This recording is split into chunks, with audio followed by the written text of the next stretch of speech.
உழவுக்கு உதவி செய்த இயற்கை, காளைகள் என அனைத்திற்கும் நன்றி செலுத்தும் விழாதான் பொங்கல் பண்டிகை.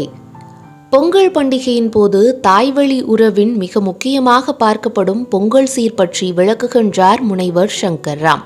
பொங்கலுக்கு சீர் கொடுப்பது என்பது ஒரு வழக்கமாக தமிழ் மரபில் இருக்கிறது. சீர் கொடுப்பது என்பது பெண் வீட்டார் தன்னுடைய மருமகன் வீட்டுக்கு கொடுக்கின்ற ஒரு வழக்கமாக இருக்கிறது.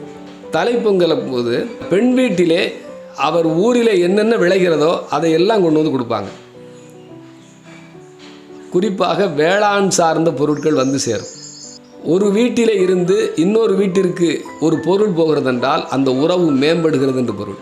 அதை கட்டாயப்படுத்தி வாங்குவது தான் தவறே தவிர, அன்பாக கொடுக்கப்படுகிற எந்த பொருளும் நமக்கு மதிப்பிற்குரிய உறவாக அது மாறிவிடும். அந்த வகையில் இது வெறும் பணக்காரத்தனமாக மேட்டுக்குடித்தனமாக இருக்காது. எளிய பொருட்களைத்தான் கொண்டு வருவார்கள். பொங்கல் வைப்பதற்கான அரிசி, கிழங்கு வகைகள், கரும்பு, இப்படிப்பட்ட எளிமையான பொருட்களை கொடுத்து தங்களுடைய உறவுகளை மேம்படுத்துவதற்காகவே இந்த சீர் கொடுக்கிற பண்பாடு இருக்காது. அது தலைப்பொங்கல் என்பது ஒரு தனித்துவமானது. ஒரு திருமண தம்பதிகளுக்கு அந்த முதல் பொங்கலை அந்த வீட்டோடு சேர்ந்து எல்லா உறவினர்களும் நண்பர்களும் இணைந்து நின்று கொண்டாடுவார்கள். அது குறிப்பிட்ட அந்த தலைவன் தலைவிக்குமான ஒரு விழாவாக அது மாறும். இப்படி நம் மனிதர்களை கொண்டாடுகிற விழாவாக நம்முடைய பண்பாட்டிலே பொங்கல் என்பது, அதுவும் தலைப்பொங்கல் என்பது மிகச்சிறப்பான ஒரு வடிவத்தோடு இருந்து கொண்டிருக்கிறது.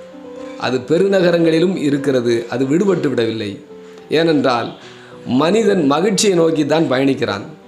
மகிழ்ச்சியை விலக்கிவிட்டு எந்த திருவிழாவாவது இருக்க முடியுமா? அதிலும் பொங்கல் திருவிழா என்பது எல்லோரும் இணைந்து மதங்களை கடந்து, சாதிகளை கடந்து உழைப்பினை கொண்டாடுகிற, உழைப்பின் வியர்வையை கொண்டாடுகிற விழாவாக இருப்பதனால்தான் இது மனித உறவுகளை மேம்படுத்துகிற மகத்தான விழாவாக இருக்கிறது. நியூஸ் 18 உள்ளூர் செய்திகளுக்காக தென்காசியிலிருந்து சுபகோமதி.